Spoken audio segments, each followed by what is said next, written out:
Tereza Carneiro, que é a coordenadora local, pedagógica local do Profiap. Mas antes disso, eu gostaria que nós, após a apresentação dela, se por acaso vocês tiverem algum questionamento, alguma pergunta, que nós abriremos um espaço após a palestra para que isso seja repassado para que ela possa responder.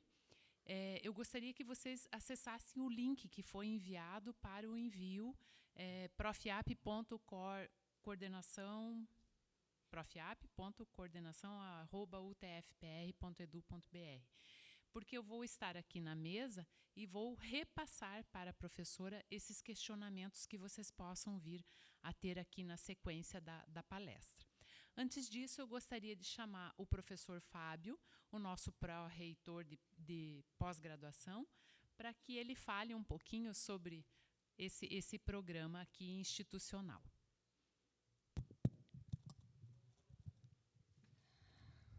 Bom dia a todos. Acho que uma questão importante que a Rosângela estava comentando aqui anteriormente é que isso está sendo transmitido, né? Então, tem pessoas que mesmo em Curitiba devem estar à frente do próprio computador aí, não vieram para o auditório, e estão lá obtendo as mesmas informações que vocês vão obter aqui, assim como nos outros 12 campos que a gente tem. Tá?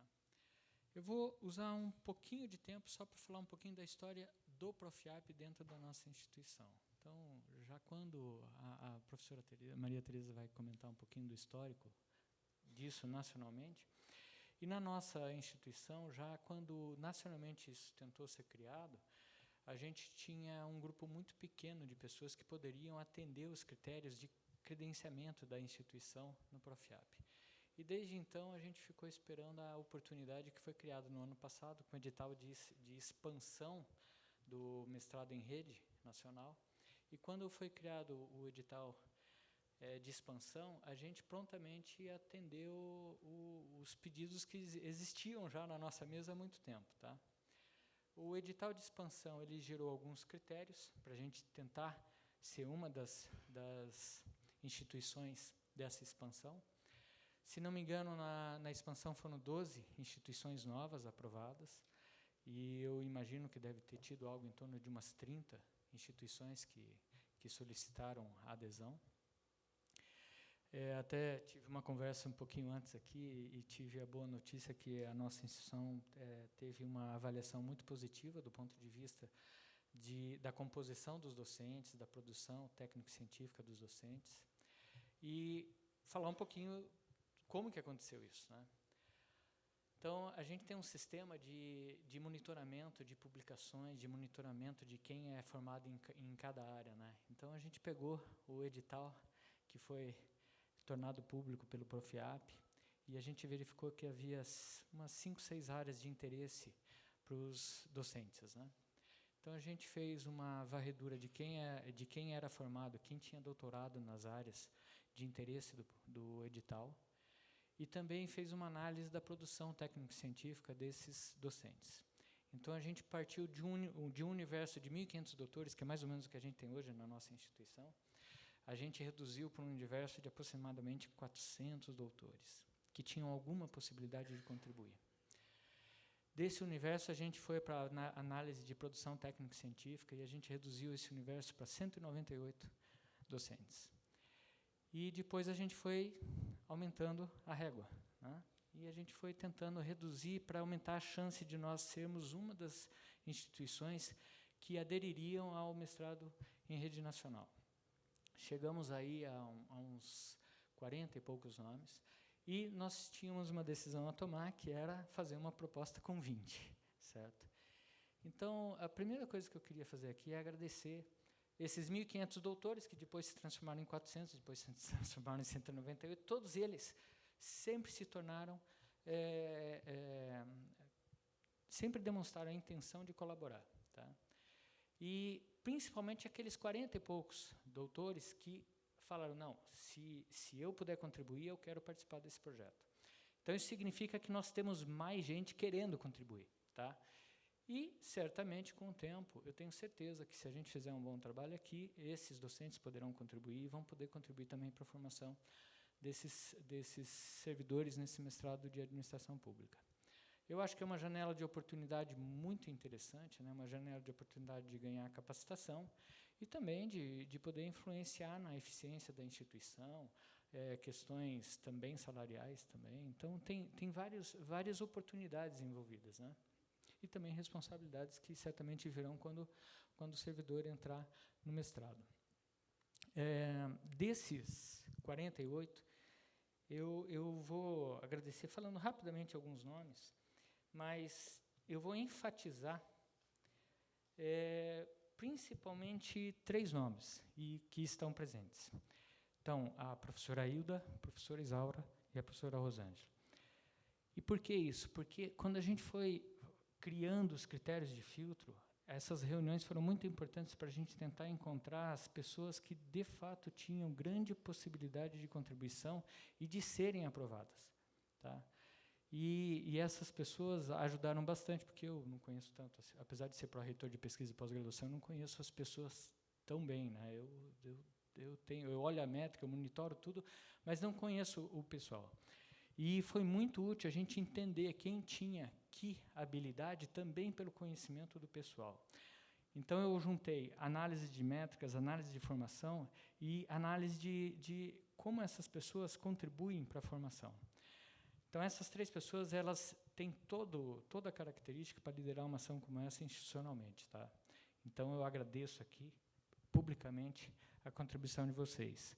E vou só fazer uma correção, na tua fala você chamou de coordenadora local, a Maria Tereza. Na verdade, você?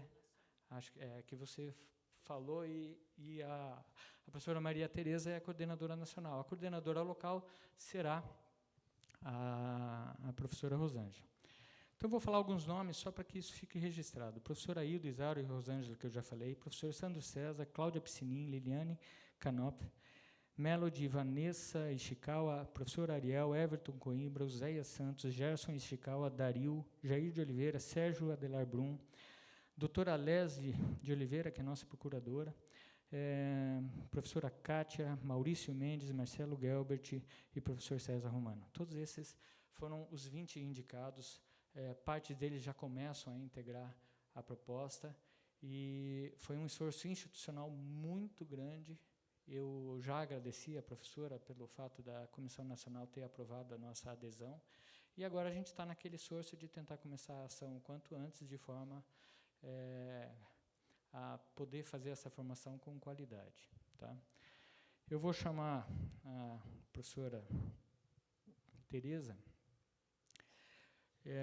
Falando um pouquinho da formação dela, ela tem doutorado e mestrado em administração, na Universidade Federal do Rio de Janeiro, graduação em Engenharia Civil na Federal do Espírito Santo, pesquisadora na área de Administração Financeira, Sistemas de Informação, Tecnologia e Inovação, coordenadora do mestrado profissional em Gestão Pública da Universidade Federal do Espírito Santo desde 2011, coordenadora da OAB na Universidade Federal do Espírito Santo a partir de 2012, membro do Comitê Gestor e coordenadora da Comissão Acadêmica Nacional do PROFIAP, mestrado profissional em Administração Pública, que é o tema dessa palestra hoje.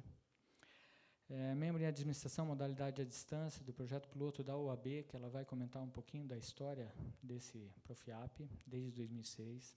Diretora-geral de Recursos Humanos da Federal do Espírito Santo, na verdade é o que é equivalente a hoje a uma pró-reitoria de Gestão de Pessoas, em 2010, 2012. E membros das comissões gestoras e editorial do Fórum de Coordenadores do curso piloto da OAB 2008 e 2010. Tenho certeza que ela vai poder contribuir muito para o entendimento dos nossos servidores com relação ao mestrado profissional em administração pública, em rede nacional, e eu agradeço de fato a oportunidade que o Sistema Nacional está dando da UTFPR poder contribuir com isso também. Muito obrigado, professor. Por favor, se junte aqui à professora Rosângela, e eu vou ali para baixo. Obrigada, professor. Obrigada. Professora, é todo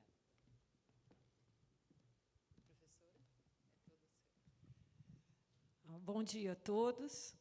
Eu inicio agradecendo o convite, né, para estar aqui nesse momento com vocês. Né. Agradeço a professora Rosângela, que foi quem fez o contato, professor Fábio, professora Hilda, por esse momento. É sempre bom a gente explicar, né, quais são as propostas, o que está sendo pensado, compreender o processo. E todo o diálogo é sempre muito rico, né, para todos nós, tanto nós que estamos lá coordenando o processo, como conhecer vocês que estão aqui com essa tremenda expectativa de iniciar o programa. Eu inicio dizendo que, para nós, da Rede Profiap, é uma grande honra ter a Universidade Tecnológica Federal fazendo parte da rede. Tá? O projeto, a proposta que o TFPR colocou no edital de expansão da rede foi uma proposta diferenciada, foi uma proposta de extrema qualidade, tanto do corpo docente, como tanto de qualidade quanto de quantidade do corpo docente. Então, se não me engano, vai ser uma das maiores turmas, né, que a gente vai ofertar, está entre as universidades com o maior número de vagas, e estou na torcida pelo potencial que o professor Fábio falou, de que essas vagas se expandam, né, com a medida que o curso for sendo implementado, né, e que os resultados forem aparecendo. Então, vocês que estão aqui, né, com a expectativa de serem discentes do curso, a responsabilidade é muito grande, porque é exatamente as primeiras turmas que vão dar o tom de como o curso vai se sustentar ao longo do tempo e vai abrir oportunidade para que todos possam se formar. Então, eu que passo, né? Vamos lá. Então, o professor Fábio me apresentou, eu sou da Comissão Acadêmica Nacional e vou fazer uma breve apresentação da proposta do programa e, aí, depois, eu não vou conseguir falar tudo, eu abro para vocês fazerem os questionamentos. Um breve histórico. Como é que começou o Profiap? O Profiap ele começou em mais ou menos 2009. Tá?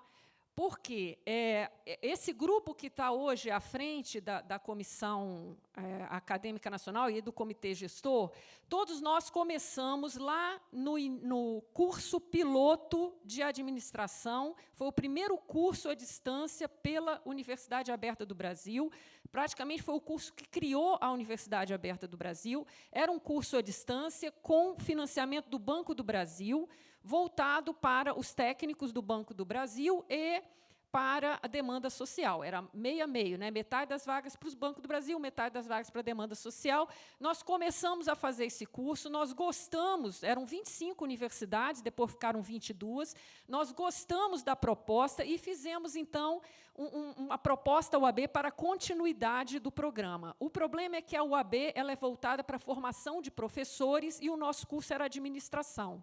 Então, não tinha como encaixar ele dentro da proposta da Universidade Aberta do Brasil, e aí, para que se encaixasse, eles nos fizeram uma proposta. Olha, nós não precisamos financiar cursos de administração, porque no Brasil inteiro existe curso de administração, principalmente nos municípios do interior, mas não tem administração pública. E aí seria interessante que o governo estimulasse a formação qualificada de gestores públicos, principalmente lá na ponta, nos municípios, que é a maior carência.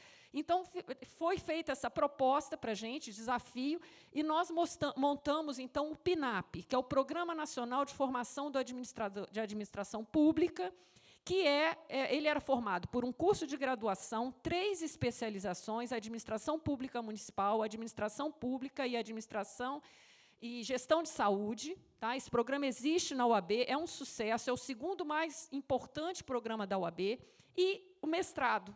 Então, o Profiap ele estava lá desde 2009, fazendo parte do PNAP.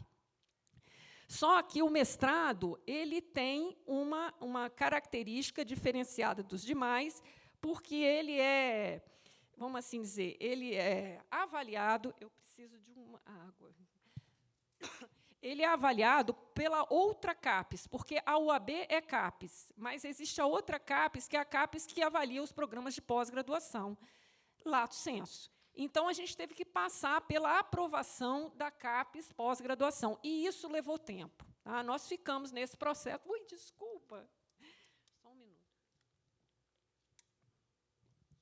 Nós ficamos nesse processo desde 2009 e conseguimos aprovar, né, finalmente, em março de 2013. Então, nós ficamos, né, criando e melhorando a proposta desde então.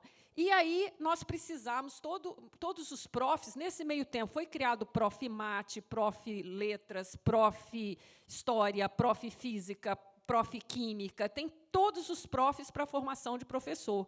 E o nosso Profiap, né, veio também nessa esteira, e todos eles têm um padrinho. Tá? Então, o nosso padrinho foi a Andifes, porque a gente somou o interesse dos reitores das universidades federais em capacitar os seus técnicos. Então, era uma razão da gente existir, era uma identidade que a gente teria. Tá? Então, o mestrado foi criado para capacitar os técnicos das universidades federais, né, que eram associadas à Andifes. Só que, quando a gente foi migrar para o sistema OAB, porque os profs são do sistema OAB, o sistema OAB ele congrega todas as instituições públicas. Então, agrega os institutos federais e as estaduais. Então, ficou, de novo, nesse impasse. Então, a nossa primeira turma, que começou em outubro de 2014, com 9 instituições, ela não foi aberta aos técnicos das universidades. Ela foi aberta à demanda social de um modo geral, porque a gente estava na UAB, e a UAB é um sistema que não congrega apenas as universidades federais. Mas a gente precisava começar, e se a gente fosse lutar por essa turma para as universidades federais, demandaria mais tempo nesse processo. A gente já estava, desde 2009, tentando implementar. Então, a gente decidiu, vamos começar. Quando a gente começa, a gente depois segue, né, tentando fechar e voltar ao projeto original. Então, a gente iniciou a turma, nós já tivemos as 3 primeiras defesas de dissertação dessa turma. Eles têm que defender até outubro deste ano, quando completam 2 anos, mas nós já tivemos as primeiras defesas, com 9 instituições, eu vou trazer os números. Então, no dia 12 de março, a gente pôde fazer o lançamento oficial, aí abriu para o exame de acesso em agosto, selecionamos a turma, começamos em outubro, tá? E, em agosto, nós tivemos o primeiro Exame Nacional de Qualificação, que eu vou explicar para vocês o que é uma prova nacional que todos os alunos fazem para a gente poder garantir um padrão de qualidade da rede. Tá? Isso todos os profs têm isso, né? E a gente executou o nosso primeiro exame em 2015. Tá? E aí, em 2015, em outubro, já vai fazer mais de 6 meses, a gente lançou o edital para a entrada de novas instituições, que a gente pretende que tenha uma vez por ano esse edital. A cada ano, a gente abrir para a entrada de novas instituições. Passa? Tenho que passar aqui. Desculpa. Ainda vou me acostumando aqui. Então, vamos lá. O que é o nosso mestrado? Ele tem a área de concentração da administração pública. Ele tem 2 anos para ser integralizado, são 24 meses. O discente precisa fazer 9 disciplinas, mais o trabalho de conclusão final, e ser aprovado no exame de qualificação nacional. Então, detalhando isso. Entrada. A primeira turma, a gente usou 2 critérios de seleção, que foi o teste ANPAD, que é um teste que todos os mestrados da área de administração adotam, é um padrão da área de administração. Tá? Claro, um ou outro não adota, mas é quase que um acordo de cavalheiros da área que a gente use esse teste ANPAD, que é da Associação Nacional dos Programas de Pós-Graduação em Administração, e a gente usou também uma prova de conhecimentos em administração, com questões objetivas e dissertativas, e foi a seleção da primeira turma. A partir da segunda turma, dessas 9 instituições que iniciaram a rede, a gente, por uma avaliação do primeiro processo seletivo, a gente decidiu simplificar e usar apenas o teste ANPAD. Por vários motivos. Primeiro, que a gente avaliou que essa prova de conhecimento não trouxe um ganho que a gente esperava no processo seletivo, que manter apenas o teste ANPAD simplifica o processo e agiliza o processo. Tá? E, principalmente, pela questão de agilidade no processo seletivo e o fato de não ter nenhuma subjetividade nesse processo. Tá? tem os dois lados. Tá? Então, assim, tem o lado da subjetividade, ajuda a escolher o aluno com o melhor perfil, que saiba escrever, que saiba fazer um texto, que saiba defender as ideias. Tá? Mas, de qualquer forma, para a gente garantir isso, a gente teria que fazer uma defesa do aluno sobre aquilo que ele está escrevendo, porque, né, às vezes, também a pessoa escreve bem, mas não sabe. Então, a gente teria que avaliar uma série de características desse aluno. Isso demandaria tempo, demandaria uma equipe muito grande, isso custa, né, isso tem um custo. E, assim, os ganhos versus, né, o que a gente observa usando apenas o teste ANPAD, que vários programas usam, não seria um ganho significativo. Então, a partir da segunda turma, a gente usou apenas o teste ANPAD classificatório. A melhor nota entra. Então, não tem um ponto de corte, significa que você tem que fazer 300 pontos para entrar no programa, que vários programas adotam. Tá? Como a gente não sabia como ia se comportar no Brasil inteiro, os candidatos, a gente não adotou. A cada edital, essas regras podem mudar. Então, a próxima turma, que provavelmente vocês concorrerão a ela, vai ter uma discussão em colegiado quais vão ser as regras. Tá? Então, há uma defesa grande que se mantenha essa regra simplificada do teste ANPAD. Tem grandes chances de ser, então, na próxima turma, esse o critério de seleção. Tá? Como é que é a rede? Nós começamos, né, foram 10 universidades aprovadas, em função da demora entre aprovar, nós ficamos 1 ano entre a aprovação e o início do curso, uma das universidades implantou o programa dela individual. Foi a Universidade de Lavras.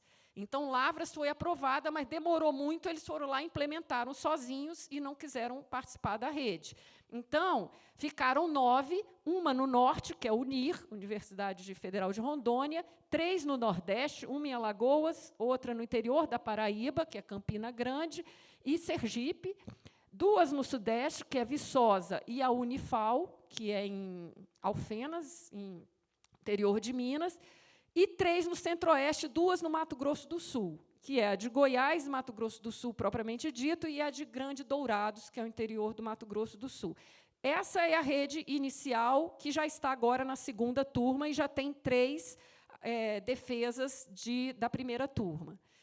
E aí está a expansão da rede. Tá? Tanto na primeira turma, foram 30 as universidades que se inscreveram, só 10 foram aprovadas. Na segunda turma, de novo, 30 universidades, e agora 12 foram aprovadas. O critério de aprovação foi a qualidade do corpo docente da proposta que foi colocada. Tá? Mas não precisava ter, né, o critério é pelo menos 6 professores com perfil e produção técnica, não precisava ter um corpo docente muito extenso. Tá? Então, como é que está? Hoje nós estamos, né, a rede aprovada, de novo, está demorando aí quase 1 ano para implementar, não sabemos se todas vão, né, implementar efetivamente agora na próxima turma. Mas o que está aprovado são 2 no norte, que é a UNIR e a Federal do Tocantins. No nordeste ampliou, mantém Alagoas, Paraíba, Sergipe, entra Piauí, entra a UFERSA, no Rio Grande do Norte, a Federal Rural de Pernambuco e a Unifasf, que é lá no Vale do São Francisco, também em Pernambuco. No centro-oeste permanecem as 3, não entrou nenhuma nova. No sudeste entram agora a Federal do Fluminense, no Rio, a Federal de Juiz de Fora, de São João del Rei e do Triângulo Mineiro, em Minas.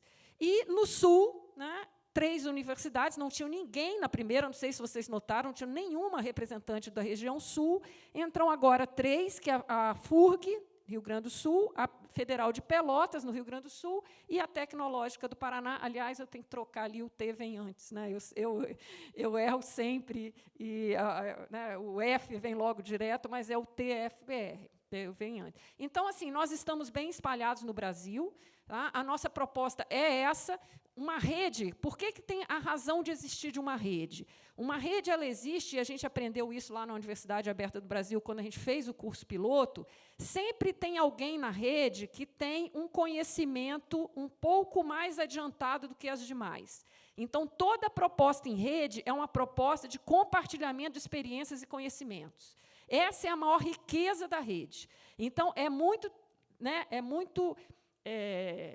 gratificante olhar para essa rede e identificar que tem universidades que já têm tradição na pós-graduação, não necessariamente na área de gestão pública. Nós temos, por exemplo, a Federal de Viçosa, que tem uma tradição na área de gestão pública, né, na pós-graduação em gestão pública.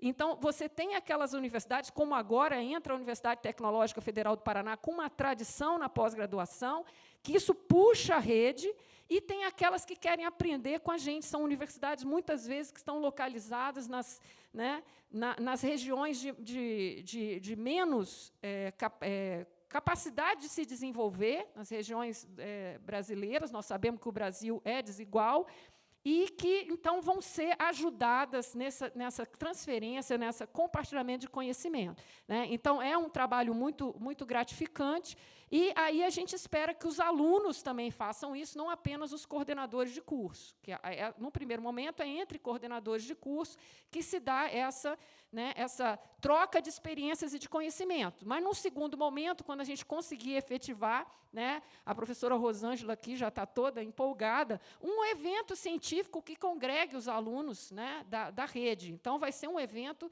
com certeza, com uma representatividade muito grande e, né, uma revista que a gente está pensando em implementar. A Rosângela também está aqui animada para trazer a revista, para encampar esse projeto e nos ajudar, hospedando, né, provavelmente, na instituição.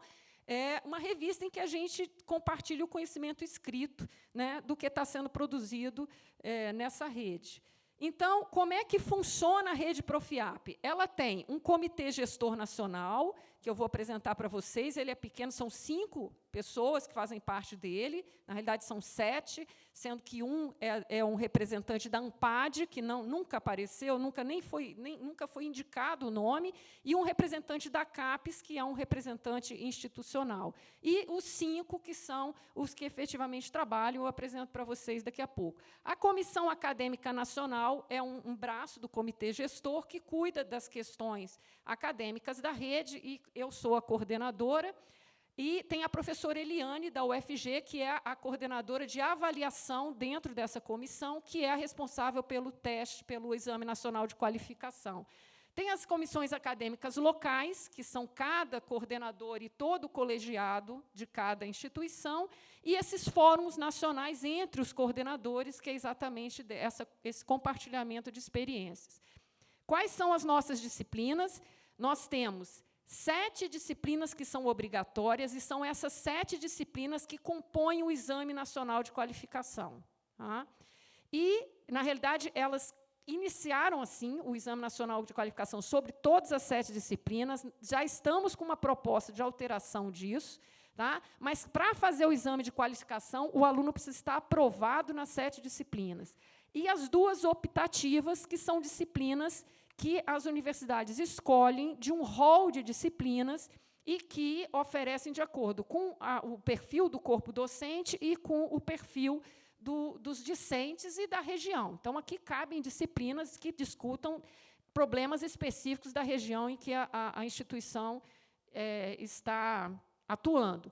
Então, essas são as optativas, tá? Teoria das organizações. Então, esse é o rol de disciplinas que estão previstos no projeto, sendo que temos 2 disciplinas que a gente chama ementa aberta, em que as universidades podem ofertar essas disciplinas para discutir ou temas emergentes da administração pública ou temas específicos da região em que atua. Tá? Então, essas disciplinas elas podem ser, a cada oferta, serem alteradas no conteúdo e nem precisa pedir, vamos assim dizer, autorização da rede. É de autonomia da universidade. E elas podem ser ofertadas juntas, a 1 e a 2, numa mesma turma. Tá? Então, essa é a flexibilidade que a gente colocou no projeto. Bom, como é que o aluno é avaliado para ser aprovado, né, no final do programa?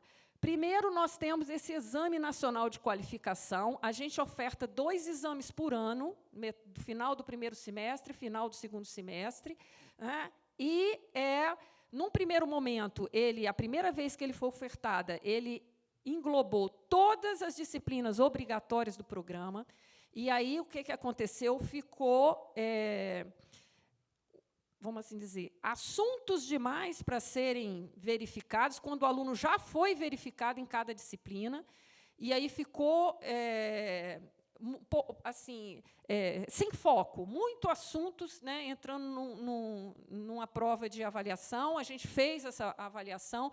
A partir do segundo momento, do segundo exame, a gente já focou em um grupo de disciplinas que são as disciplinas teóricas importantes da área de administração. Então, focamos na teoria da gestão pública, na teoria das organizações, no Estado, sociedade, gestão pública. Então, aquelas disciplinas que tinham um corpo teórico que dá sustentação às outras disciplinas que são mais aplicadas. Então, no segundo momento, o que acontece é que todas essas decisões elas são tomadas em colegiado, tá? São implementadas a tempo, quando o aluno entra na turma, ele já recebe essas regras. Então, agora a gente vai definir as regras para a próxima turma, e sempre em função de um aprendizado dos anteriores. Tá? Então, como a gente está num processo de implementação e de aprendizado, claro, vai chegar um momento que isso vai se estabilizar. Mas, nesse momento, a gente está aprendendo fazendo. Tá? É o learning by doing. Eu estou aprendendo à medida que eu vou fazendo. Então, isso é uma riqueza da rede. Tá? É a razão de existir de uma rede, é esse aprendizado coletivo e essa, vamos assim, essa aceitação de que determinadas coisas funcionam e outras não, e a possibilidade de alterá-las, desde que não prejudiquem, né, os alunos ali que estão entrando. Então, provavelmente, quando vocês entrarem, vocês já vão saber qual é a regra do Exame Nacional de Qualificação. Hoje, o exame está se concentrando nas disciplinas que têm uma bagagem teórica que a gente considera, né, a base do curso. Então, o aluno tem que ser aprovado, um mínimo de 70% de aproveitamento em cada disciplina, em todas as disciplinas, e mais no trabalho de conclusão, que também, se houver nota, porque a universidade pode simplesmente dizer aprovado ou reprovado na banca, mas, se houver nota no exame, né, na defesa, ela tem que ser, no mínimo, de 70%. Então, aprovação em todas as disciplinas, aprovação no Exame Nacional, o aluno tem direito a repetir o exame, caso ele não seja aprovado, isso está no regulamento. Então, por isso que são 2 por ano, né, o aluno não conseguiu ser aprovado em um, e ele só pode defender o trabalho de conclusão se ele for aprovado no exame de qualificação. Tá? E aí, aprovado na defesa. Vou fazer só um breve parênteses sobre o que é o trabalho de conclusão final. O trabalho de conclusão final é uma dissertação, tá? E aí teve um grande debate de qual seria o formato deste trabalho quando a primeira turma entrou nessa fase de confecção, de elaboração desse trabalho. Porque, assim, o mestrado profissional ele tem uma característica que o diferencia do mestrado acadêmico.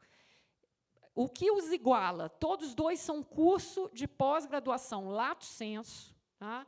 Todos 2 dão direito a seguir na carreira acadêmica fazendo um doutorado, todos 2 dão direito a atuar como professores, os alunos que fazem esse mestrado.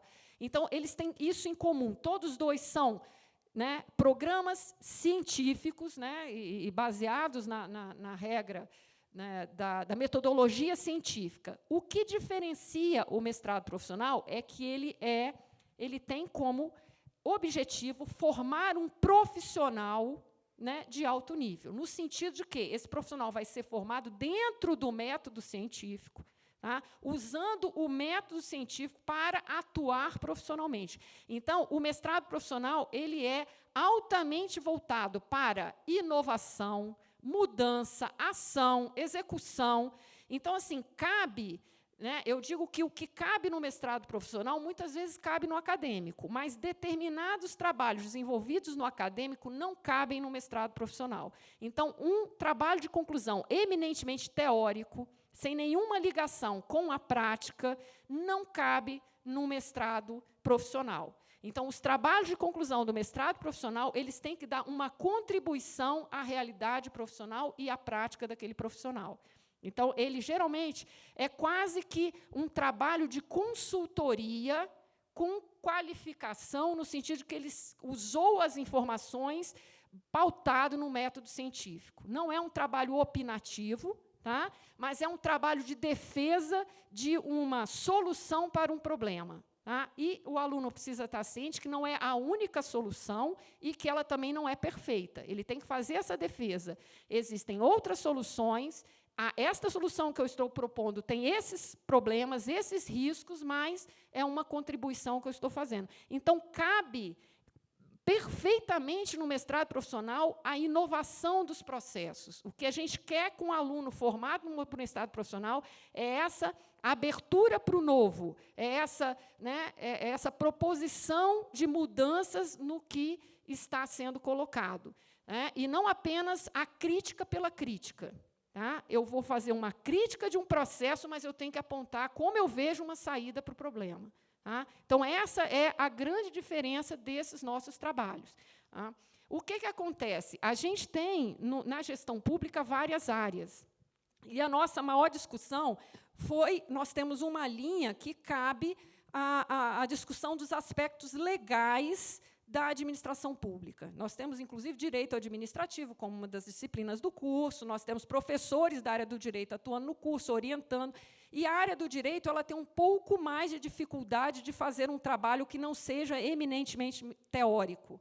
Então, esses professores eles têm ainda uma grande dificuldade de conseguir, né, alocar o conhecimento deles na realidade prática. Então, essa discussão nossa foi isso. A gente está deixando, né, uma abertura de que alguns trabalhos possam ser eminentemente teóricos, dependendo da área que o trabalho vai ser desenvolvido, porque a temática é difícil de chegar a essa prática. Então, assim, é uma recomendação de que os trabalhos sejam muito focados a uma análise crítica de uma situação e uma proposição de solução, com essa perspectiva de que a solução não é única e nem vai resolver o problema, que ela vai enfrentar dificuldades, mas é esse exercício de pensar em mudanças no que está sendo colocado. Tá? Muito bem.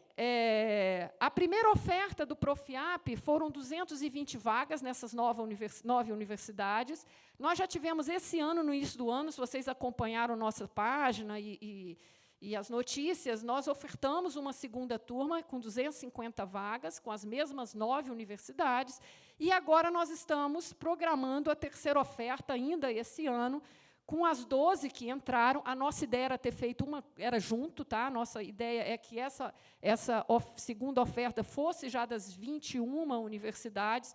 Não foi possível porque a resposta do edital saiu em dezembro, às vésperas do Natal, e a gente tinha que começar a outra turma, porque, né, os professores já estavam ociosos lá nas 9 primeiras, então a gente tomou essa decisão de separar, mas, a partir do ano que vem, a ideia já é uma entrada com todas as universidades juntas. Então, provavelmente, a gente tenha uma entrada agora e, logo no início do ano, já tenha uma segunda entrada em função dessa defasagem que a gente teve.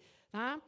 A previsão são 185 vagas, né? O mínimo de 6 docentes doutores foi o critério para a entrada nesse edital de expansão, com produção acadêmica e técnica alinhada ao programa, e as vagas são em função do número de docentes versus a capacidade de orientação desses docentes. Nós temos 2 tipos de docente, o docente permanente e o docente colaborador, né, e a gente calcula as vagas só em cima da capacidade de orientação dos docentes permanentes. E essa capacidade ela é limitada pela CAPES em 8 orientandos alocados ao professor durante a duração do curso. Então, como um curso tem 2 anos e entra uma turma por ano, o professor poderia ser alocado a ele, no máximo, 4 alunos por turma, para que ele ficasse no limite. Só que nós temos professores que estão em mais de um programa. E aí, então, você divide esses 8, isso na área de administração, não depende da outra área, mesmo que a outra área permita mais de 8, apesar da CAPES já ter caído, né, essa regra, a CAPES derrubou, não tem mais limite, a área de administração não derrubou, a área de administração mantém, e já avisou, em reunião de colegiado de coordenadores de curso, que, se o programa desrespeitar essa determinação da área, que ele pode ser prejudicado. Então, a gente decidiu seguir, até porque nós estamos começando, estamos aprendendo, né? Então, a gente está seguindo isso. Então, é assim que foi calculado, né? Entre o número de professores permanentes, quem estava em 2 programas, a gente só alocou 4 vagas para o nosso programa, e aí 2 por ano. Então, o professor assumiria ou 2 alunos ou 4 alunos. Foi essa a conta. Aí você fala, a gente pode ampliar a vaga? Pode, à medida que os novos professores foram sendo incorporados ao programa, a expansão de vagas vai sendo aprovada. Não depende só da gente, lá no comitê gestor, depende da CAPES também. Tudo que a gente faz, né, a gente, de certa forma, tem que se reportar à CAPES. A gente tem uma autonomia. O que são esses projetos? Esses projetos são o que eu posso pesquisar, né, no meu trabalho de conclusão.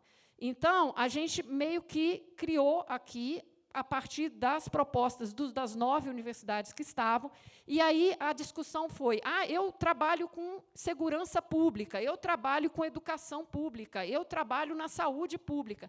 Isso é contexto. Tá? Você pode pesquisar quaisquer desses temas em quaisquer dessas áreas.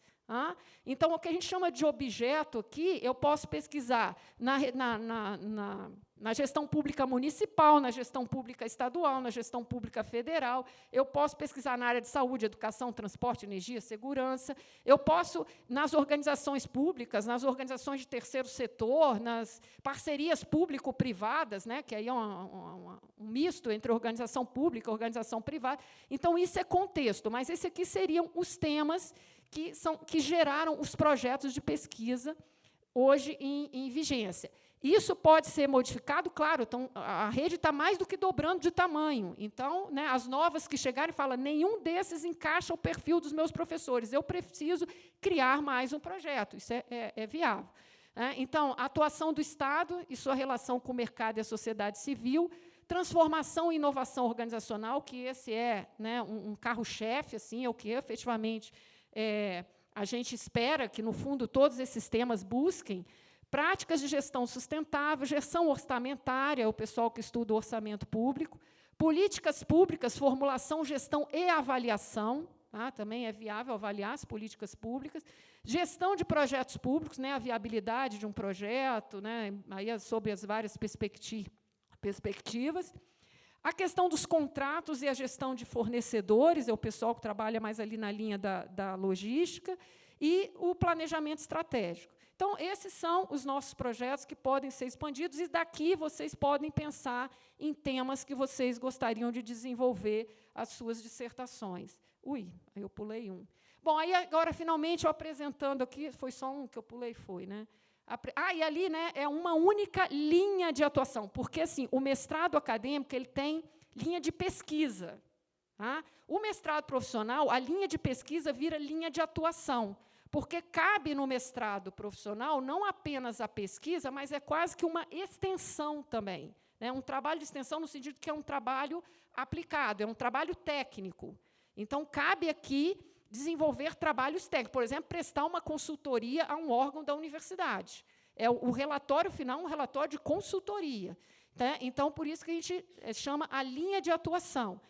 É a única, é a administração pública, e aí os projetos derivam dali. A gente nem colocou projeto de pesquisa, porque pode ser projeto também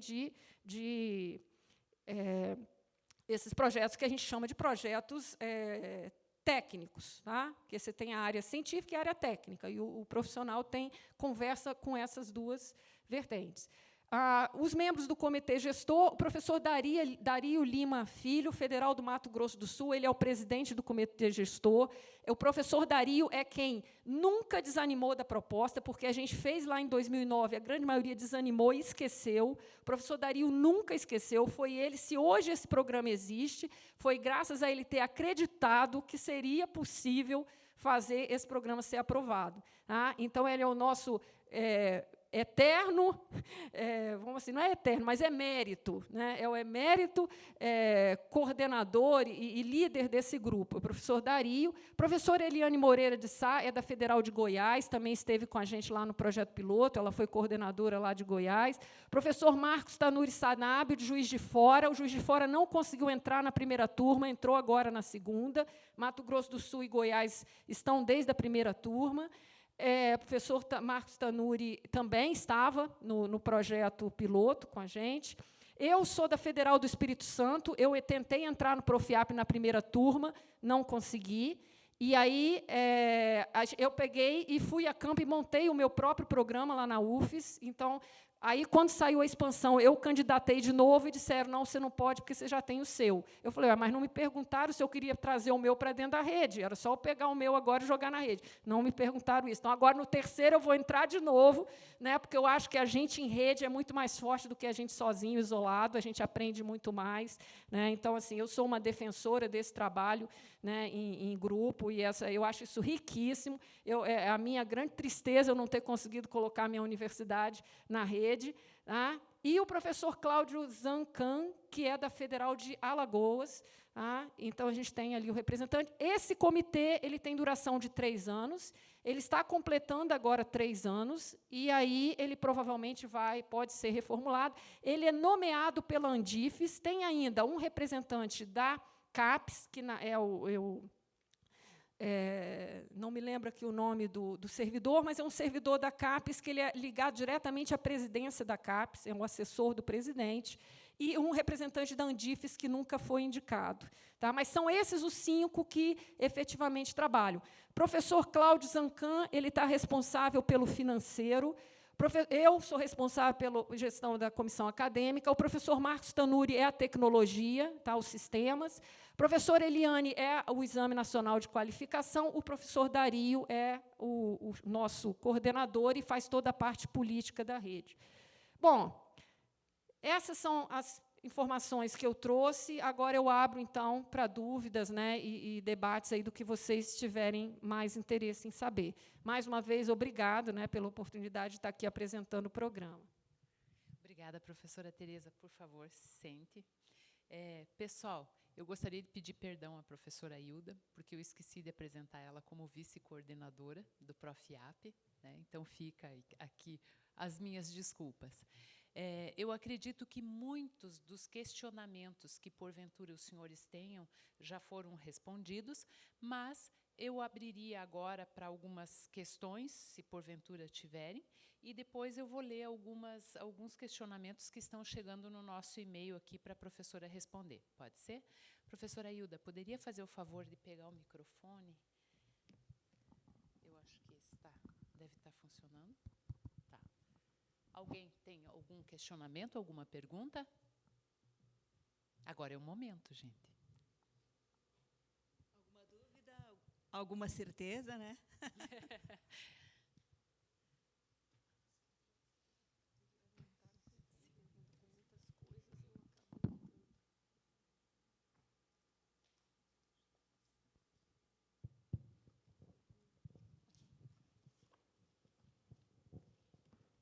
Senhores, eu sei que eu já tinha usado os meus minutos, mas eu vou fazer só uma justiça aqui. Um pouquinho mais de história, né?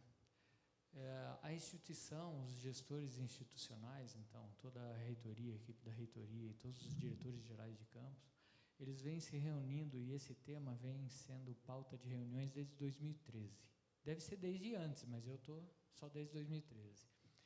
E todos eles sempre apoiaram a ação, e lá em 2013 a gente formou um grupo que fez parte da primeira proposta PCN para um mestrado um pouquinho diferente desse, mas era o que a gente podia fazer, porque não tinha um edital na praça, né? Então, quando a professora Tereza fala que a aprovação veio em março de 2013, na verdade, essa ação foi feita lá no final de 2011 para fazer a PCN em 2012 para receber uma aprovação em 2013.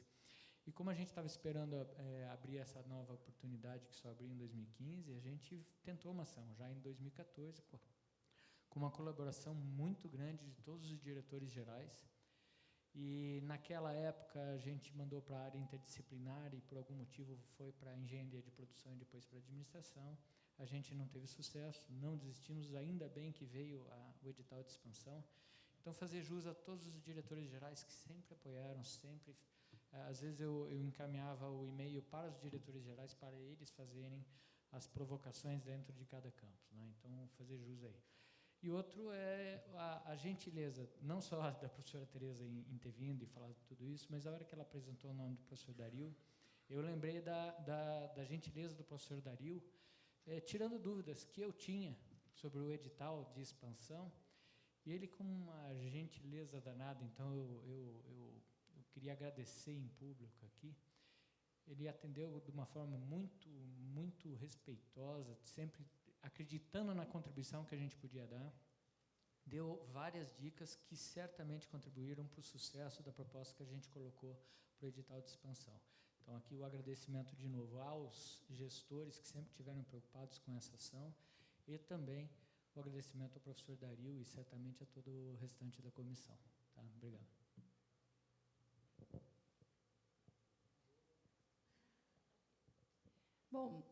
Bom dia a todos. Obrigada, Tereza, pelas informações. Eu também faço parte, né, do grupo, né, de professores. Nós também estávamos muito ansiosos no sentido de conhecer um pouco mais e entender. A gente sabe que essa proposta ela vem muito para atender os nossos técnicos administrativos e, enfim, é uma demanda interna de muito tempo, né? Então, agradecer a isso. E também fazer jus, né, ao trabalho do professor Fábio, né, porque ele capitaneou, ele trabalhou muito para isso. Então, se a proposta foi, o mérito quase que 100% foi dele, de ter acreditado e ter corrido atrás. Obviamente que, quando ele lançou a proposta, foi muito bonito as pessoas se colocando o seu nome, do ponto de vista dos docentes, querendo fazer parte, querendo construir e trazer uma solução também para os nossos técnicos, né, que, embora haja várias outras oportunidades, mas essa é mais uma oportunidade, e ela é bem focada, né, para a atuação dos nossos técnicos. Certamente a gente não tem clareza de tudo ainda, os técnicos que estão aqui possivelmente têm muitas dúvidas, mas a gente vai esclarecendo aos poucos. Eu gostei da sua forma de dizer, olha, a gente está aprendendo, a gente está criando, a gente está melhorando, não entende que isso está acabado, né? Então, a gente está construindo. Legal, parabéns pelo trabalho.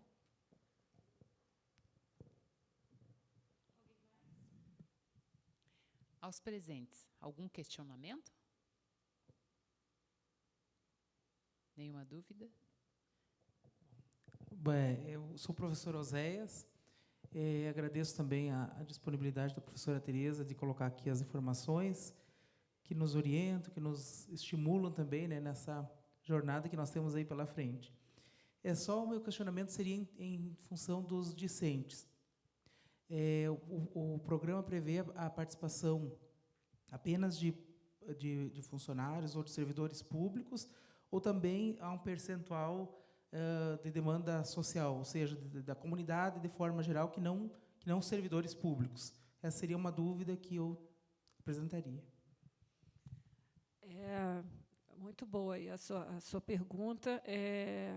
O que acontece? A definição das turmas, né, como eu disse, a gente está construindo isso coletivamente. Ela se dá no momento em que a gente define o edital de chamada da turma. Então, o que eu posso dizer é do nosso último edital, e que a gente vai ter uma reunião com todos os coordenadores das 21, na realidade, agora vão ser com as 12, né, porque o próximo processo vão ser só as 12, e depois as 21 no seguinte, e para definir um pouco, a gente sempre contextualiza o que foi, o que a gente aprendeu, o que deu certo, o que deu errado, e aonde a gente quer chegar. Então, hoje, o último edital, ele foi 70% das vagas reservadas para os servidores técnicos das instituições associadas à rede e 30% para a demanda social. Essa demanda social, ela não tem, a única exigência é curso superior reconhecido pelo MEC. Tá? Então, assim, ele não precisa vir da área de administração, ele precisa ser um servidor público, ele é aberto, né, à comunidade em geral. Tá? Essa foi uma discussão que foi feita com as 9 instituições, não foi, vamos assim dizer, por 100% favorável a esses percentuais, mas foi a maioria. Então, o próximo edital, a tendência é a gente levar essa defesa de que seja esse o percentual e ser debatido, tá? Em função das realidades, porque estão entrando novas universidades com realidades diferentes. A gente vai fazer uma defesa que se mantenha, porque também alguma estabilidade a gente precisa ter na rede, né? Não pode mais também, né, mudança para um percentual 5% para lá, 5% para cá, é possível de ocorrer, tá? Até porque a gente não fez a decisão ainda, tá? Então, no momento, é isso. Agora, essa reserva para os técnicos já é uma coisa que a gente tem como a nossa identidade, a nossa razão de existir. Então, dificilmente a gente vai abrir mão de que isso seja um percentual, pelo menos, de metade das vagas, tá? Então, assim, a nossa defesa é nesse sentido, tá? Por que é bom a gente ter um percentual para demanda social? Porque, senão, as turmas elas ficam muito discutindo uma realidade muito interna da instituição. Então, é importante você trazer parceiros que estão lá na sociedade, né, em outro momento, enxergando a universidade de fora, né, ou que são parceiros que você, né, atua, né, você traz alguém que está lá na área de educação, na instituição, no governo do Estado, e são pessoas que a gente tem que se relacionar no nosso dia a dia. Então, a gente faz essa defesa também que tenha essa demanda social, para não ter uma endogenia ali, uma discussão muito fechada em temas muito próprios da universidade. Ok? Essa também foi uma questão levantada pelo campus de Ponta Grossa, pelo João Marcos, a professora já respondeu. Alguém aqui na plateia? Ali. Por favor. Desculpe a pergunta, mas o curso é online ou é presencial? E essas 185 vagas, ela vai ser dividida por instituição? Quanto ficaria, por exemplo, para o TFPR? Deixa eu ver a vaga. 25, né? Tá, olha só. Primeiro, as 185 vagas foram as aprovadas pela CAPES em função da capacidade de orientação dos professores. Eu não me recordava quantos tinham sido destinadas à Federal Tecnológica. 25. Foram 25. Então, são 25 as vagas, que aí depois eu até passo para a Rosângela, porque essa decisão de alocação das 25 vagas internamente é uma decisão da instituição, tá? Ela apenas comunica a rede e a gente referenda. Mas, assim, como vai ser essa distribuição? Provavelmente a distribuição vai ser por demanda, onde tem mais, né, servidores, né, aí é uma decisão. O projeto original aprovou 3 polos, né, e aí, como é que fica a questão do presencial e a distância? A rede ela só estipula que 50% da carga horária, no mínimo, tem que ser presencial, e que as avaliações presenciais. A questão é que, no mestrado, nem sempre a gente tem prova. Existem disciplinas que exigem trabalhos, exigem artigos, exigem, né, algum tipo de pesquisa. Você pega, por exemplo, a disciplina de metodologia da pesquisa, provavelmente vai exigir lá um pré-projeto. Então, esse pré-projeto precisa ser presencial, defendido, isso é autonomia da instituição.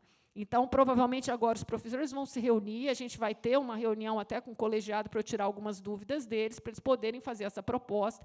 Eu não sei em que grau de adiantamento isso está, não deve estar fechado, porque eles têm tantas dúvidas quanto vocês, né? Eu vim aqui tentar ajudar um pouquinho a esclarecer as dúvidas, mas isso é autonomia. Tá? Então, como vai ser essa virtualidade, se vai existir, de que forma ela vai se dar, como é que vão ser os polos, é uma decisão, e eu acho que está sendo construída agora, e assim que estiver pronto, vai ser, né, esclarecido, provavelmente antes de abrir o processo seletivo, tá? Para que vocês tenham clareza disso.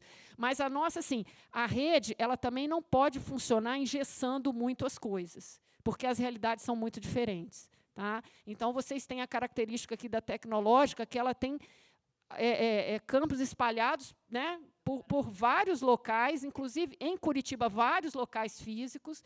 Então, a gente sabe que hoje deslocamento, né, a ideia do Profiap é que o servidor faça trabalhando, né, não é necessariamente de ser dispensado da carga horária dele, né, até porque vai ter setor que às vezes vai ter que fechar, né, porque vai ter muita gente aprovada, se eu dispensar todo mundo, eu não tenho como trabalhar. É a minha realidade lá na universidade. Então, a gente tenta montar as aulas de forma que o servidor consiga atuar, consiga estudar, né? Então, é uma decisão interna. Tá? Aí, se a Rosângela quiser falar mais algum detalhe sobre isso. Tá?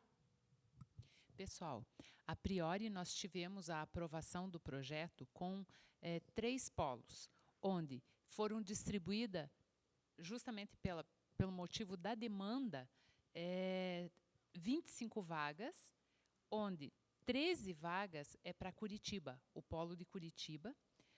O polo de Pato Branco e Medianeira ficou com 6 vagas e o polo de Apucarana, 6 vagas. A priori, nós temos esses 3 polos, mas hoje, em conversa com a professora Tereza, como nós temos a capacidade de ampliar isso, provavelmente, no futuro, espero que breve, a gente possa aumentar o número de polos para o mestrado, para o programa, né? Aumentar também, inclusive, a capacidade dos docentes aqui para tentar buscar um aumento de vagas para isso, né? Para a captação dos alunos. Bom, eu acredito que a professora Tereza respondeu bastante, porque nós temos aqui Ponta Grossa, o campus de Ponta Grossa, o campus de Campo Mourão, de Londrina, que mandaram questionamentos e a professora já respondeu. Já abro para você. Nós temos aqui também uma das questões que nós, inclusive, já conversamos anteriormente, que é sobre os professores substitutos que não têm o mestrado, perguntando se eles podem ingressar. Então, eu gostaria que a professora pudesse responder essa questão, que eu acho que é bastante relevante para nós. De novo, as regras de entrada vão ser estabelecidas no edital. O edital da próxima turma não está aprovado, então ele está em construção. Tá? Então, o que acontece? Essa demanda pode ser levada pela Universidade Tecnológica do Paraná para a reunião, mas o que acontece? Vai haver, provavelmente, uma defesa do grupo de que esses candidatos com esse perfil, eles vão poder concorrer pela demanda social, sem problema nenhum. Mas eles não poderão concorrer pelas vagas dos técnicos efetivos da instituição. Tá? Porque as vagas são para os técnicos, né, técnicos administrativos em educação da carreira, né, regulamentado pelo PC-CETAI. Tá? Então, claro, volto a dizer, isso é decisão colegiada. Mas, se a gente começar a perder, né, essa nossa identidade, por que a gente existe, qual é a nossa razão de ser, por que a gente foi criado, né, a gente começa a saber para onde a gente vai. Então, provavelmente, eles vão poder concorrer, sim, a essas vagas de demanda social, né, porque ela é aberta a todos os candidatos, mas não vão, provavelmente, serem candidatos pelas vagas dos técnicos da instituição. Ok? Eu gostaria de saber se vai ter um preparatório para os funcionários aqui, a instituição vai oferecer esse preparatório para fazer esse exame, ou sei lá. Tá. Então, eu acho que, nesse sentido, eu vou poder responder, porque é um dos questionamentos também que veio do Rodrigo, de outros campos aqui. Pessoal, nós estamos com algumas ações já há alguns meses, verificando a possibilidade de oferecer para todos os técnicos administrativos um cursinho preparatório em relação ao teste ANPAD. Então, esta semana mesmo, terça-feira, nós tivemos uma reunião e, a priori, depende das questões burocráticas, mas, a priori, nós já temos um professor que vai fazer esse curso preparatório para vocês.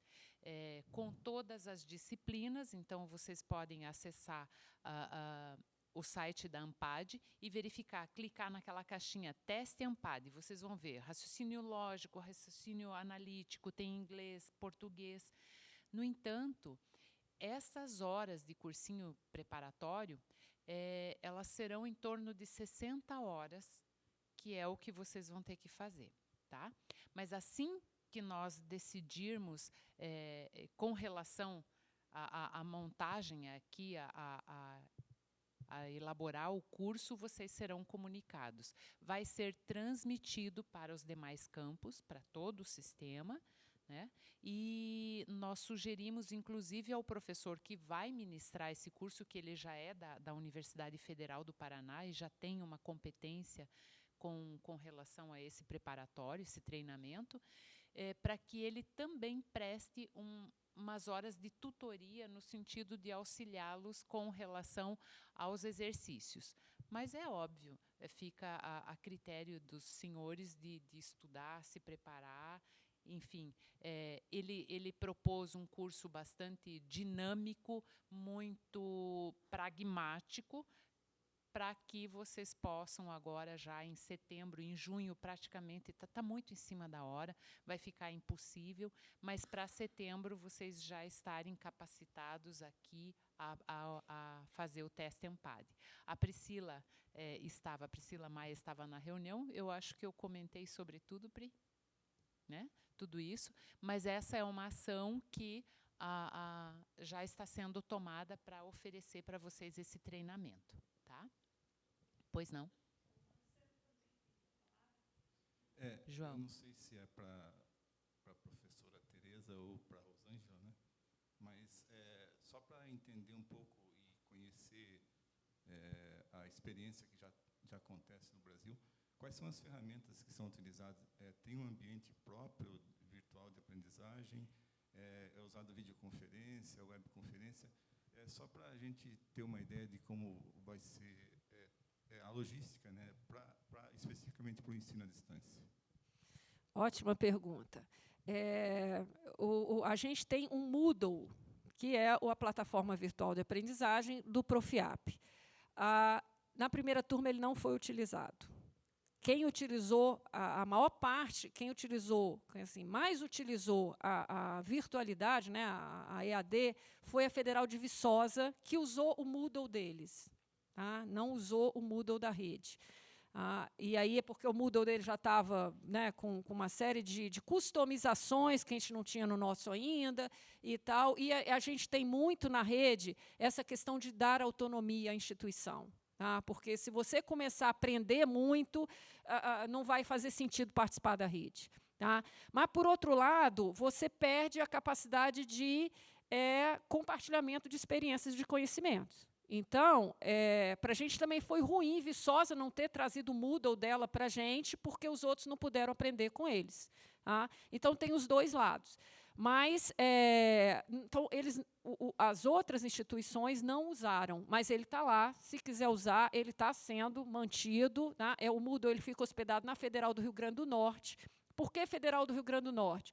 Porque a Federal do Rio Grande do Norte ela tinha toda a experiência com o Prof. Letras, que foi quem a gente teve como padrão, é um prof que está bem estruturado, a coordenadora deu muita ajuda a gente. Então, no primeiro momento, quem ganhou para hospedar e fazer toda a parte de sistemas, o SIGA-A, que é o sistema que a gente usa acadêmico, é também da Federal do Rio Grande do Norte. Então, por isso que o Moodle está lá. Né? Agora está entrando a Juiz de Fora, que é o professor Tanuri, da área tecnológica, que já está dizendo que talvez ele leve para Juiz de Fora, porque ele também tem competência em Juiz de Fora para hospedar isso. Então, essa questão está aberta. Se, né, vocês também têm uma expertise e querem compartilhar com a rede, é super bem-vinda. Tá? Como eu disse, Viçosa foi o único que usou, e Viçosa usou o Moodle deles, e eles tinham encontros, se não me engano, sextas e sábados, que eram em Belo Horizonte, não eram lá na Federal, lá em Viçosa, porque, como eu disse, a primeira turma foi aberta à comunidade. Então, a maior parte dos que se inscreveram para Viçosa foram pessoas de Minas Gerais residentes em Belo Horizonte. Então, eles tiveram, né, assim, a percepção de que era melhor os professores ofertarem em Belo Horizonte do que fazer todo mundo viajar para Viçosa. Então, eles viram que era uma forma de reduzir a evasão da turma, aproximando os professores de onde estavam, né, os alunos. Então, eles fizeram isso, e aí os professores que não podiam ir a Belo Horizonte, né, faziam gravavam o que a gente chama os objetos de aprendizagem, gravavam lá os... A gente aconselha, se vocês, né, vocês devem saber usar muito melhor do que a gente, né, mas a gente aconselha que se fizer, né, os filmezinhos para colocar na plataforma, que seja de torno de 1 hora, 50 minutos, e disponibiliza para os alunos assistir, porque muito longo você assistir né, não é síncrono, é cansativo. Né? Então, mas assim, a gente quer aprender todo mundo junto. Se vocês tiverem uma experiência nesse sentido, é muito bem-vinda. E as outras 8 não quiseram implantar a modalidade EAD, preferiram fazer presencial. Então, as outras 8 fizeram 100% das atividades presencialmente, tá? Por decisão delas. A única que não fez foi Viçosa e funcionou muito bem. Tá? Não tivemos também nenhum problema. Eu respondi a pergunta toda? Eu gostaria de ter um pequeno à parte e agradecer ao João Mansano. Ele realmente é o nosso doutor no Moodle, nessa plataforma. Ele está disponibilizando constantemente aos servidores, aos professores, cursos para mexer, para lidar com a ferramenta. Eu já tive a grata experiência, antes mesmo de entrar na instituição como professor, e ele foi o meu professor nessa ferramenta. Parabéns, João. A gente conta com a sua expertise nesse sentido para nos ajudar, e ele realmente tem competência e ele compartilha muito bem esse conhecimento que ele compartilha conosco aqui. Né? Muito obrigada. Uma parte é o seguinte, a gente não estimulou as universidades lá, as outras, a implantar EAD, porque elas não tinham expertise na área. Então, assim, se não tem, e a gente não tem quem se disponibilize a ajudar e ensinar, começa no beabá, vamos fazendo, vamos aprendendo, mas agora acho que a gente tem uma série de universidades que querem aprender. Se vocês estiverem, né, dispostos a fazer esse compartilhamento, vai ser muito rico, vocês são muito bem-vindos. Microfone, por favor.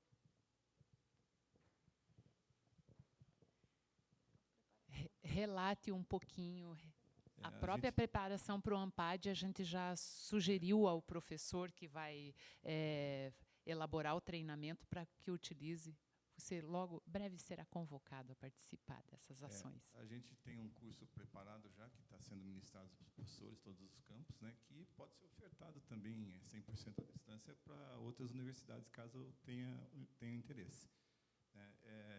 E só a questão da logística do ensino à distância com relação à transmissão online, ao vivo, é webconferência, é videoconferência. As universidades terão uma única, os campos da UTFPR terão uma única aula ministrada a partir de Curitiba, por videoconferência, por webconferência. E como é que está funcionando com as outras universidades? Primeiro, a grande maioria das universidades federais, elas estão no sistema UAB.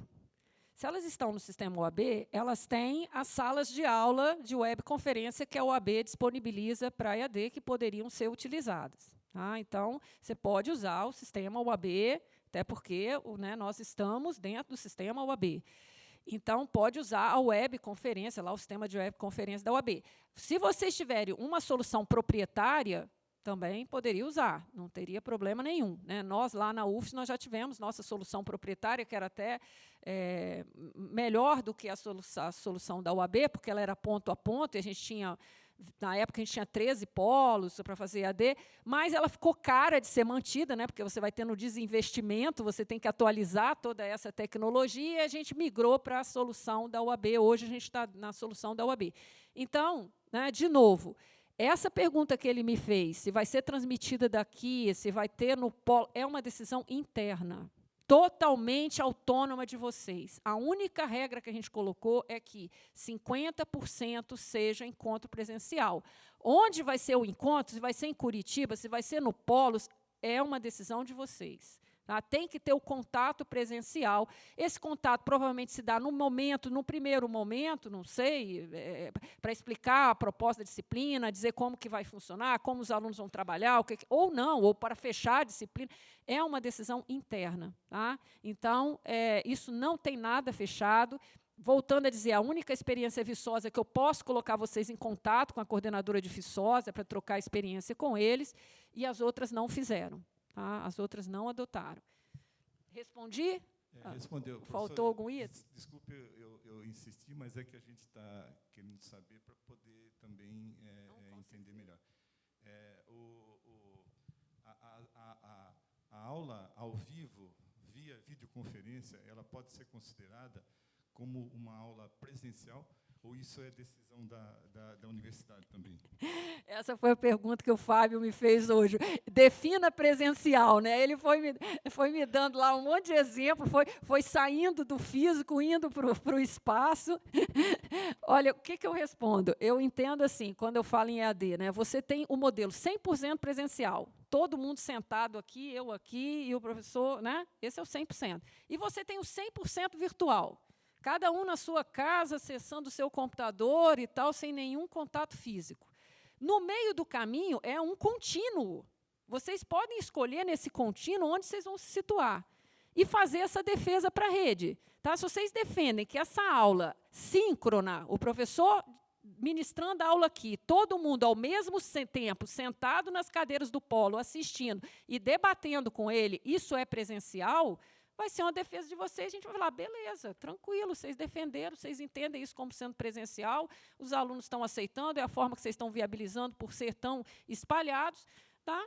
Para a gente, não teria problema se entende isso como algo presencial, uma vez que estão todos sincronamente sentados, todos ao mesmo tempo. Se é essa a definição.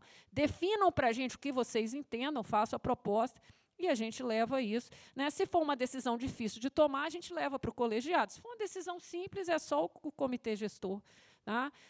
O que a gente, assim, a gente se preocupa um pouquinho com o processo, porque a CAPES que nos avalia vai olhar isso.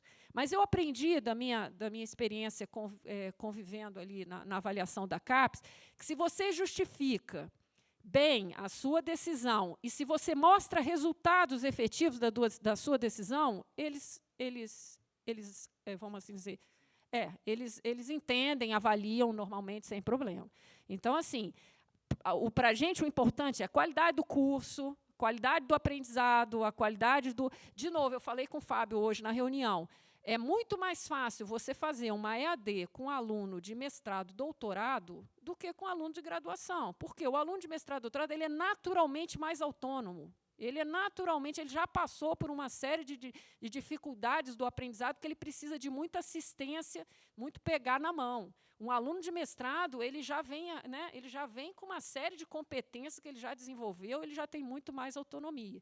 Né? Mas o único momento que eu defendo a qualidade do contato presencial, né, com alguma frequência, é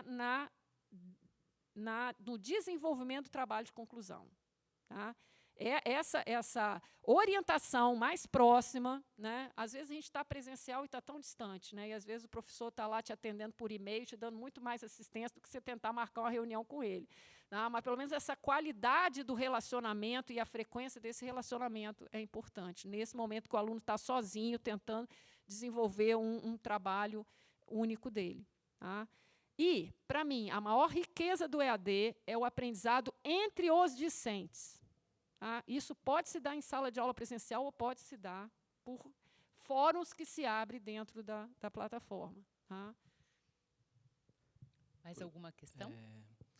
Vendo o regulamento do Profiap, tinha um item lá dizendo sobre a reprovação numa quantidade tal de disciplinas, que o aluno perdia o direito à bolsa. Esse direito à bolsa é o financiamento, digamos, interno do aluno, ou seja, o aluno vai ter a matrícula bloqueada no curso, como é que funciona, e uma perspectiva assim, de data para a publicação do edital, como é que vocês estão estudando isso? Ótima. Duas perguntas muito boas. Primeiro, apesar de no regulamento estar previsto bolsa, todos os profs tinham bolsa, né, quando a gente estava com uma situação econômica, financeira mais estável, e agora não sei como estão, não sei se eles estão tendo, mas o nosso Profiap, nunca teve bolsa. Por quê? Porque ele sempre foi pensado para um profissional que estava atuando no mercado de trabalho. Então, esse profissional tem uma renda e está lá fazendo curso. Os outros profs são para professores, que têm, geralmente, uma remuneração baixa e que precisam de um incentivo para se capacitar. E esse incentivo, eles entendem que é essa bolsa para o aluno. Então, apesar de estar previsto lá, porque vai que um dia, né, a gente tenha direito a bolsas, e às vezes, por uma fundação local, você consiga, né, implementar bolsas, está lá previsto. Essa regra de que se o aluno, quando que ele perde bolsa ou deixa de ganhar bolsa, é uma regra interna também. No momento, a gente não tem. Mas o número de reprovações está lá estabelecido. O aluno que reprova naquele volume lá, acho que são 3 reprovações, ele automaticamente está desligado do curso. Tá? Então, e aí, algo que vocês vão precisar pensar é nessa oferta do aluno que reprovou. Então, o aluno reprovou, ele tem direito a fazer a disciplina novamente. Então, tem que ter a oferta desta reprovação para que ele possa recuperar. Tá? Então, determinadas coisas é regulamentação interna, até porque as universidades já têm uma regulamentação da pós-graduação. Isso não vai ser uma regulamentação para o programa. Vai ter que seguir uma regra dos programas de pós-graduação, vai ter que ter uma adequação a isso. Tá? E aí, qualquer regra interna que fira a regra maior, que é o nosso regulamento, pode ser levado ao colegiado, lá do comitê gestor, e a gente pode pensar o que é mais adequado, mudar uma regra interna, mudar a regra do comitê para que se ajuste a isso. Tá? Mas aí, então, a questão da reprovação ligado à bolsa, ela vai precisar ser discutida quando houver bolsa. Então, nesse momento, né, essa era uma pergunta, a bolsa, a segunda pergunta era a boa publicação do edital. A nossa ideia era fazer um edital junto, como eu falei, no início do ano, para as aulas começarem em agosto, usando o teste Ampad de fevereiro, primeiro, não deu tempo porque foi aprovado em dezembro, depois usando o teste Ampad agora de junho. Tá? Também não deu tempo porque a gente ficou esperando uma decisão da CAPES quanto ao financiamento da rede. Tá? Essa decisão ainda não saiu, ainda está em discussão, então a gente agora vai fazer uma reunião ainda esse semestre, com todos os coordenadores das 12 instituições, e vai fazer essa decisão se a gente começa sem financiamento, se cada um, né, se ajuda a bancar essa rede, a fazer um esforço próprio de autofinanciamento do programa. Se isso for aprovado, a gente pensa em usar o teste Ampad de setembro, então o edital vai ter que sair logo aí no início, a tempo da inscrição do teste Ampad de setembro, está em aberto, eu não tenho aqui de cor. Mas eu acho que é mais ou menos junho, né, que abre. Em junho, então esse edital vai ter que estar, né, no ar a tempo dessa inscrição para o teste Ampad de setembro. E provavelmente o resultado final deve sair em outubro, como foi a primeira turma, e assim a gente vai decidir em colegiado se a gente começa em outubro ou começa no início do ano. Tá? Pela nossa experiência da primeira turma, todo mundo falou, não, vamos começar logo, mesmo quebrando, né, as férias dos professores em janeiro, a gente começa, porque tem todo um aprendizado no início, tem série de ajustes que se faz no início, a gente pega esses 2 meses, aí, outubro, novembro, dezembro, para começar o curso, fazer esses ajustes, e a primeira turma, assim, e depois a outra turma a gente já começa num período letivo. Né? O único problema de a gente começar em outubro é que nós, professores das universidades, a gente tem época certa para férias. Né? A gente não pode tirar férias em qualquer momento. E aí o professor de férias ministrar um curso e outro é complicado. Então, a gente tem que fazer essas paradas, e não é legal fazer uma parada no meio de um semestre ocorrendo. Mas, por uma boa causa, que é já começar, já delimitar território, olha, começamos, o curso está acontecendo, talvez a gente adote isso. De novo, reunião de colegiado que vai acontecer em breve. Tá? Mas essa é a perspectiva que a gente tem agora no momento. Okay? Agora, a dúvida é minha. Nesse sentido, se nós começarmos, professora Tereza, em outubro, a primeira turma, se nós adotarmos a sistemática de 50% das aulas serem presenciais e essas aulas forem ministradas nos primeiros 2 meses do segundo semestre, as aulas em EAD ou a tutoria, ou, enfim, usar a plataforma do Moodle, nós poderíamos utilizar nesse período das férias? Não sei se é viável, mas... Ótima pergunta. A gente decide, no colegiado, o calendário. Então, a gente decide início e fim do período. Esse calendário tem que atender a todos. Então, assim, se vocês podem trabalhar janeiro, fevereiro, não tem problema, mas se as outras não puderem, a gente vai aprovar um calendário começando em outubro, terminando em maio, e se vocês quiserem fazer atividade janeiro, fevereiro e terminar em março, vocês vão aguardar o próximo período começar junto. Tá? Então, é isso. A gente não engessa demais, mas, assim, por que a gente precisa ter esses marcos de início e fim de semestre? Porque tem o exame de qualificação, que é ao final dos semestres, letivos. Então, algum andar junto a gente precisa ter. Tá? Então, alguma regra. Então, a gente vai, nesta reunião, definir este calendário dos 2 semestres letivos, né? E aí sim, né, se vocês têm autonomia dentro desse calendário para atuar como, né, acharem mais apropriado. Ok? Respondi sua dúvida? Respondeu, sim. Nós temos mais uma questão aqui pertinente que veio de Ponta Grossa em relação à classificação do teste ANPAD. Como é feito a avaliação, quem avalia, como que o comitê classifica os possíveis que passarão no teste em relação à nota, como será feita essa comunicação com os aprovados? Ok. O exame é realmente feito em rede. Como funciona o teste ANPAD? O teste ANPAD são 5 provas, a nota total são 600 pontos. É um teste, ele não é, vamos assim dizer, ele não é um teste difícil, ele exige uma matemática aí de 2º grau, mas é um teste que ele é raciocínio rápido. Então, ele é muita coisa para o tempo dele. Então, o maior treino, vamos assim dizer, para o teste ANPAD, por isso que as pessoas, ao repetirem o teste ANPAD, geralmente melhoram muito a nota, é porque as pessoas percebem que não deu tempo de fazer tudo. Né? Então, você tem que ter aquele controle do tempo muito bom, né? Não parar numa questão que você está com dificuldade, você avança. Então, tem estratégias desse teste. Então, o teste, o que acontece? O aluno se inscreve lá, se inscreve aqui com a gente e se inscreve no teste ANPAD. A ANPAD nos abre o sistema deles, onde a gente consulta as notas. Então, essas 5 notas são separadas. Existem programas que dão pesos diferenciados para essa nota. Por exemplo, eu posso dar um peso maior, tem programa que dá um peso maior para a prova de inglês, né? Porque ele quer que o aluno entre sabendo inglês. Então, assim, inglês tem peso 4. Tá? Historicamente, a gente tem dado peso igual a todas as notas. Volto a dizer, isso é decisão de colegiado, a gente não teve a reunião ainda para aprovar essas regras, mas a gente, historicamente, usa o mesmo peso das 5 provas, e as maiores notas, né, são os que são selecionados, é uma média das 5 provas. Tá? E a rede que faz todo esse processo seletivo e entrega na mão da universidade quais foram selecionados. Mas, no edital, a universidade pode nos colocar que ela vai ter tantas vagas para o polo tal, tantas vagas para o polo. Então, lá na inscrição, o aluno vai se inscrever para aquele polo, e isso dá um certo trabalho, porque o aluno escreve errado para o polo, escreve para 2 polos, que não pode, e aí ele quer trocar o polo, porque...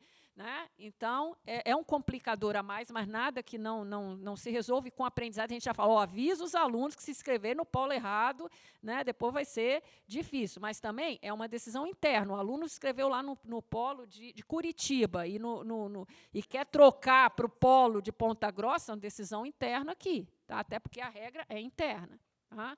Então, a gente entra no sistema da ANPAD, obtém essa nota e divulga o resultado. É assim que funciona. E entrega para a universidade os selecionados. A prova ela é totalmente objetiva, não tem nenhuma redação, não tem nenhum critério. A melhor forma de estudar para a prova é fazendo as provas anteriores. Tá? E fazendo a prova cronometrando no relógio.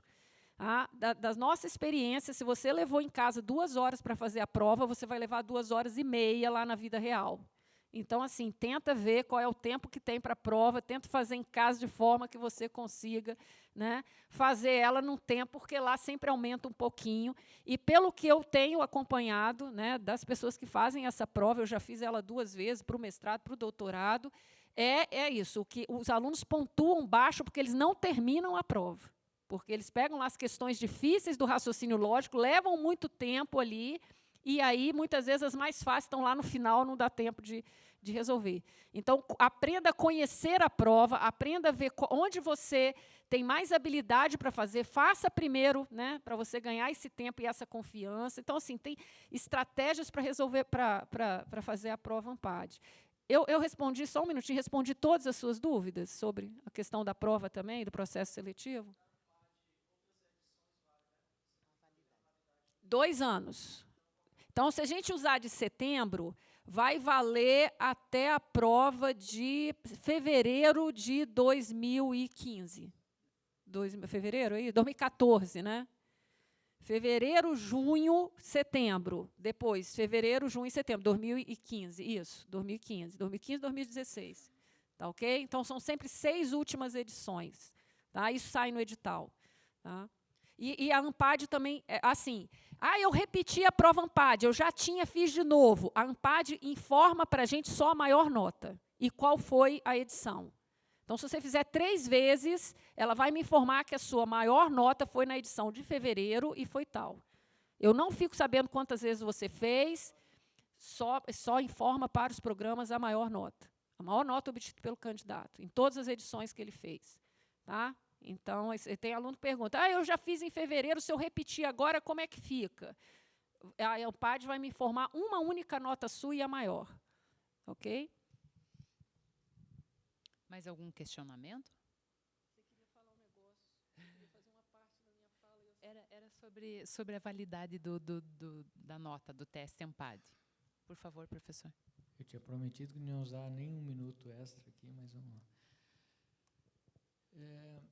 Também dando crédito a outras pessoas que vêm trabalhando nessa questão aí. Quando foi feita a pergunta se tem uma previsão de treinar para o teste ANPAD, dá um pouco do histórico. Em 2015, a gente estabeleceu o que eu chamei de grupo de trabalho para capacitação dos TAs, com a participação de vários representantes, por exemplo, da gestão de pessoas, da pró-reitoria, dos técnicos administrativos, do sindicato e assim por diante. Isso vem sendo construído desde então, ao ponto de chegar nessa decisão que a professora Rosângela comentou aqui, de escolher quem é que vai prover um curso de treinamento para a ANPAD. Mas tem outras ações também acontecendo, certamente vocês vão ficar sabendo de outras ações. Do ponto de vista de gestão, o nosso objetivo é, de fato, tentar expandir a nossa capacidade de orientação. Né? Então, já está no nosso radar da gestão, já tem o apoio de reitor, vice-reitor e diretores gerais de campus, para a gente tentar alocar esses recursos de docentes para a capacidade de orientação. Então, o nosso objetivo é entender direito, gerar bons resultados, porque se a gente não gerar bons resultados também a gente não vai conseguir fazer expansão, nem sei se consegue permanecer na rede, né? Então, por isso que eu falei daquela responsabilidade dos discentes, em fazer um bom trabalho para que a gente possa expandir as oportunidades que virão depois. Lembrar que essas oportunidades serão anuais, né? Se a gente tiver um edital agora em outubro, provavelmente já no ano que vem são mais vagas, então a gente está falando em um curto espaço de tempo aí de aproximadamente 50 vagas, que já atende uma parte da expectativa aí. Fazer um comentário que eu... gostei muito de um comentário que eu vi hoje pela manhã e vou enfatizar aqui sobre essa questão da rede colaborativa. Então, tem a rede colaborativa, por exemplo, nível Profiap, onde as instituições trocam experiências e, por exemplo, a experiência do Mansano pode servir para a gente também alavancar experiências do Profiap, assim como a experiência entre os discentes, que hoje de manhã ouviu algo muito interessante da gente ter a oportunidade de misturar, por exemplo, um discente que vem da UTFPR com um discente que vem lá da CGU, que trabalha aqui em Curitiba, com um discente que trabalha ali na Fundação Araucária, que é provedor de fomento para pesquisa e assim por diante. E essa rede, com certeza, vai ser muito útil para a gente melhorar a eficiência do sistema como um todo. Então, da gente colocar o olhar aí com uma certa atenção para tentar divulgar e tentar melhorar a nossa capacidade de se beneficiar dessa rede entre os discentes, que foi muito bem colocado aqui. E acho que era isso. A questão da nossa especificidade, a gente comentou bastante hoje de manhã, que a gente tem a capacidade de, tem o potencial de entregar conteúdo em pelo menos 13 cidades, né? E vai caber a nós criar um modelo que seja aceito pela rede, por esse colegiado e que entregue resultado, certo? Então, aí a bola volta para a gestão do programa. Então, para a Rosângela, Isaura e Hilda, que têm maiores experiências, a utilizar o benefício da capacidade instalada aqui, por exemplo, do Mansano, para que a gente consiga entregar resultado. Entregando resultado, certamente vão vir mais docentes, certamente a gente vai conseguir orientar mais discentes aí. Obrigado, desculpa usar mais uns minutos. Mais algum questionamento, pessoal? Bom, nós temos várias questões vindas dos outros campos aqui no e-mail, mas que são questões mais internas e que hoje à tarde eu vou responder.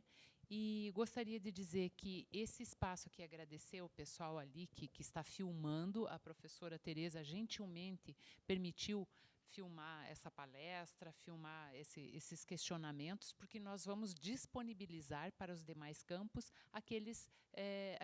para aquele pessoal que não teve a oportunidade de assistir a palestra da professora.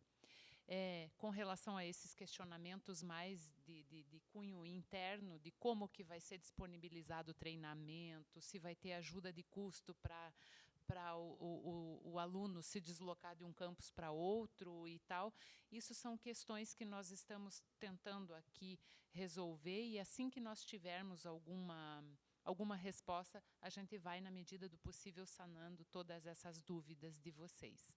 Muito obrigado a todos. Se ninguém tem mais nenhum questionamento, agradeço de novo e, por favor, se comuniquem por e-mail, que a gente vai tentando responder na medida do possível, conforme a gente for adquirindo esse conhecimento e o contato aqui com a professora Tereza. Agradeço mais uma vez a gentileza, até porque ela veio e está à nossa disposição hoje o dia inteiro, né? Já tivemos uma reunião na parte mais cedo, agora com vocês, à tarde com o colegiado, com o corpo docente. Então, professora, muito obrigada por essa vinda sua. Espero que você goste de Curitiba e que tenhamos outras oportunidades de nos reunirmos aí num futuro breve. Tá? Muito obrigada. Bom, eu que agradeço, é um prazer conhecer vocês, estar aqui, né, na Tecnológica. Eu não conhecia a Universidade Tecnológica e nem posso dizer que conheço, né, é só um pedacinho, já vi que é muito maior do que isso, mas eu, né, aproveito também para parabenizar a equipe, né, já vi que a equipe é de alta qualidade, além de ser muito motivada. Para mim, a motivação é o que nos move e é o que faz a gente enfrentar essa série de dificuldades que a gente vem enfrentando, exatamente para a gente estar criando algo novo. Tá? Então, assim, eu vi aqui todas as falas de todo mundo, eu vi esse brilho nos olhos que eu muito me encanto. Então, assim, né, espero que vocês, se não conseguirem na primeira turma, vai ter a segunda turma, vai ter a terceira turma. A demanda é grande. Eu lá na minha instituição, a demanda era de mais de 400 servidores, nós já formamos 120, e assim, isso em 5 anos. Então, assim, vai rápido, sabe? Não fica ansioso, eu não sei se vai ser essa, né, se eu vou entrar na primeira turma. Né? Vocês vão se preparando e vocês, todos que estiverem interessados, vão ter a oportunidade e vai ser de grande valia para vocês profissionalmente e para a instituição também. Né? Eu gosto muito desse programa, que é um programa que valoriza, né, o servidor técnico, que, no meu modo de ver, é o suporte da instituição de ensino. Se a gente tiver um bom suporte, nós, professores, né, temos condições muito mais adequadas de fazer a nossa parte também nesse processo. Eu sou uma pessoa que sempre valorizei o papel do servidor técnico dentro da universidade, né, e a importância dele. Então, eu acho que esse programa é um programa que reconhece isso, né, e que investe no servidor para que ele possa executar as suas tarefas vamos assim dizer, com mais competência numa série de questões, não apenas técnicas, mas também questões administrativas, políticas, uma série de coisas, uma visão mais ampla e mais, né, complexa do fenômeno que a gente está envolvido aqui na educação. Né? Então, desejo muito sucesso a vocês. O que precisarem da gente lá, podem contar. Sejam muito bem-vindos de novo. É motivo de muito orgulho para a Rede Profiap ter a Federal Tecnológica do Paraná fazendo parte da rede. Tá? Espero que a parceria dure muitos anos. Okay? Muito obrigada. Obrigada a todos. Obrigada ao Fernando, não poderia deixar de agradecer ao Fernando, que gentilmente se disponibilizou em gravar e vai disponibilizar o vídeo para todos os demais campos. Tá? Obrigado, professor. Obrigado, Hilda, Isaura. Obrigado aos técnicos administrativos aqui presentes e os que estão nos campos, nos outros campos.